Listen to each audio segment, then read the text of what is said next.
Hey guys, what's going on? It is your pal Keith.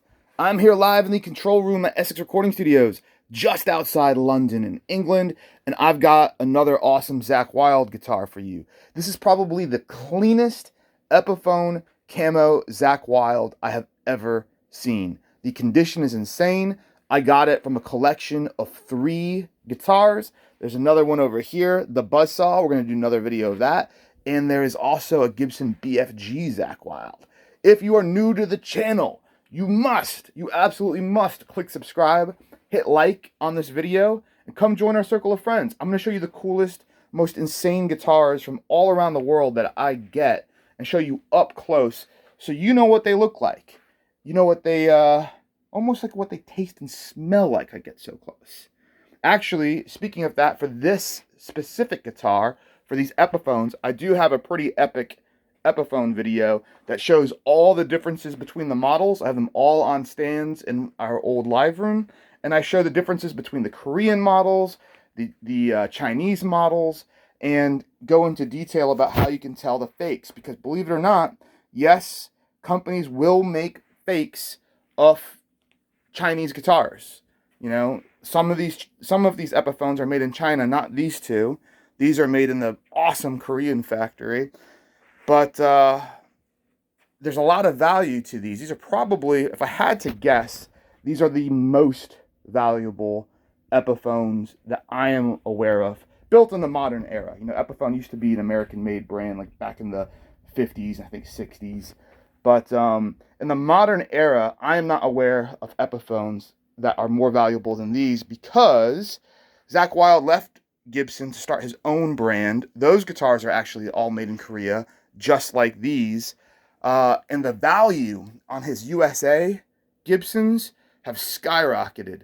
All USA Gibson prices have skyrocketed, which then in turn drives up the next lowest price alternative. So if you want a Gibson style Les Paul that is a Zakk Wylde paint job signature guitar, well, you're either going to have to pay like $5,000 for one of these with a Gibson logo, or what's the alternative? You know, you can kind of ask whatever you want for them, because it's there's such a wide gap between the next lowest model. And that's what this is. I mean, this has Zakk's EMG 81 and 85 signature pickups. You know, this has a mother of pearl diamond custom shop logo and inlay there. I mean, it looks beautiful. They call these mother of toilet seat. These are pearloid inlays, but that's also, you know, what Gibson uses on a lot of their inlays. Most of their inlays are pearloid. Then you get mother of pearl there. Gold hardware. I mean, you get Grover tuners on this. Look at that. Grover tuners. So the difference between this model and the USA model, I mean, there is quite a difference when it comes to construction techniques and everything else, but the price disparity is insane. So yeah, guys, so that's why if you're really into these Zakk Wylde Epiphones, you have to check out the other video that I've got on the channel. And if you look at the thumbnail, there'll be like, I think I got like 10 of them up there, something like that. I try to buy these as often as I can. I'm a huge Zakk fan. Real fast, I'll give you a little treat. All the fans of the channel have probably already seen this, but I'll show it to all the newbies. So bear with me, you regular guys. Hang tight. But check out this awesome display I've got here in the studio.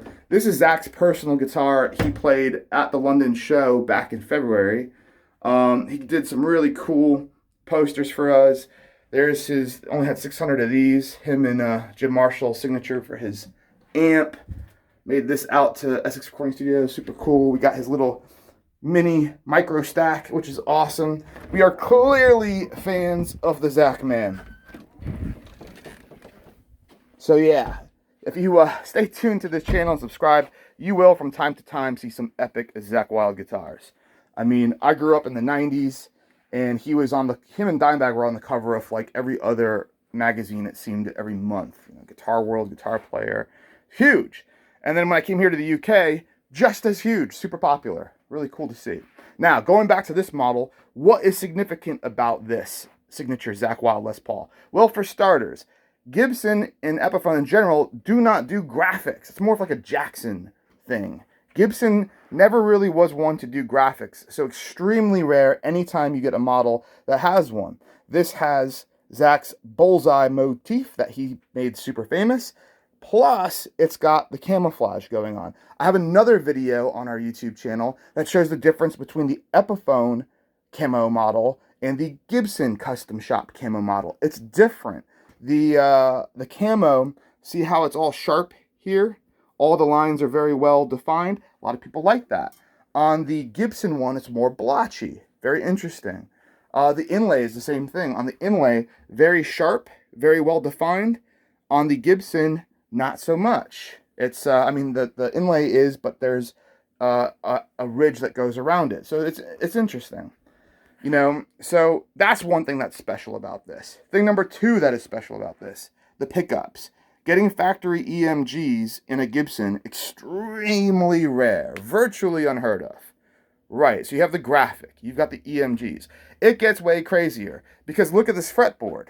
Maple fretboard, right? Maple fretboard with custom block inlays and the diamond we talked about, with white binding all the way around. Okay, that's interesting. When is the last time you saw a maple fretboard? Oh, but it gets better. Spin her around. Maple neck, baby. Maple necks were a thing of the 70s, but, you know, when we think of Les Pauls, mahogany necks. This has got a mahogany body, absolutely.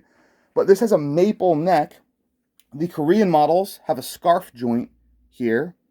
On the Gibson models, it has the traditional three-piece maple neck that you see on Gibson Les Pauls that do have maple necks. So you have a scarf joint. That's something that you would see on like Jackson's, for instance, make that kind of neck build very popular.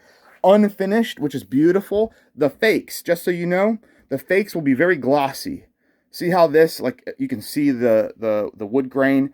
And by the way, anytime you see like this type of, will it get in focus? Come on now. There we go. I don't know what they call this. I don't know if that's when they say like quarter sawn maple. But see how it looks like all this kind of like digital looking cut there. And here, all that kind of grain. You see that on like premium pieces of wood, on like the very best necks. You never see this on all the cheap fake stuff. So that's an indication. Wood guys, please tell me what this is when you see this kind of pattern in the grain. I don't know what it's called. Little bird's eye right there. So just a nice neck. And on the fakes as well. So this is this two-piece? Yeah, so you'll see like a little seam right here. So there's another block of wood to make this up. But on the fakes, it will be like crazy obvious. It might even be like more than two. This gets like super polyurethane and gets crazy glossy. It's not legit. Now, I've talked about this before. This camo model, I think, came out later in the run. And it's pretty rare to see the Korean-made ones. Most of the ones I've ever had are Chinese. Now, the Korean ones will have a blotchy. See how those circles are blotchy there? And kind of like messed up looking, imperfect looking. That's what you'll find on the Korean ones, and that's correct. When you see the perfect circles, and there will usually be like an extra ring, that can be correct, and is usually on the later Chinese models. But it's also on the fakes. So that is something you do want to watch out for, and just pay extra close attention, especially if it's claiming to be a Korean model.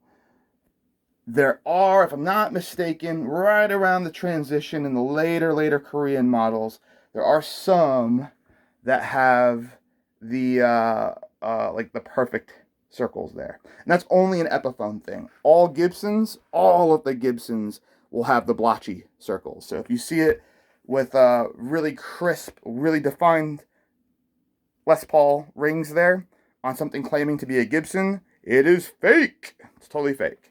You have binding on both sides of the body, guys. Really nice.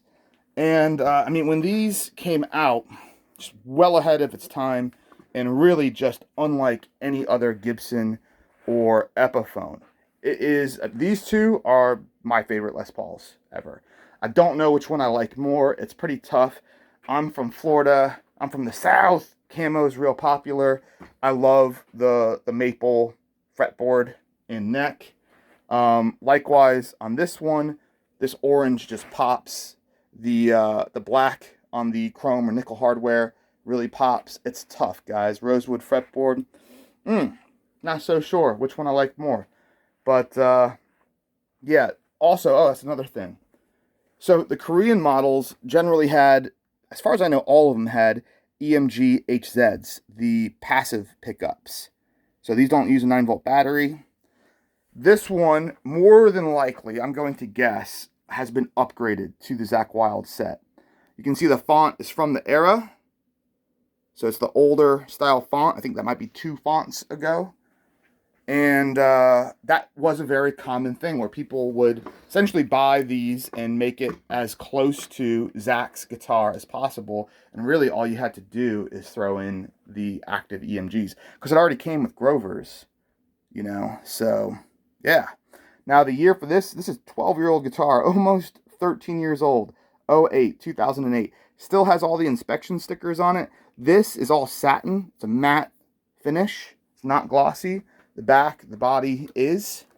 This is, I can't find a mark on it, guys. I mean, I see a little, like, you know, maybe a few little, like, lacquer swirls or fingerprints and stuff like that. I don't know, on the back, there might be, like, I don't know, a little smudge. Yeah, I mean, there's nothing. This thing has been absolutely babied. Yeah. Now, this thing is super, super clean. Definitely what I would categorize as mint. All right, guys. I will catch you all later.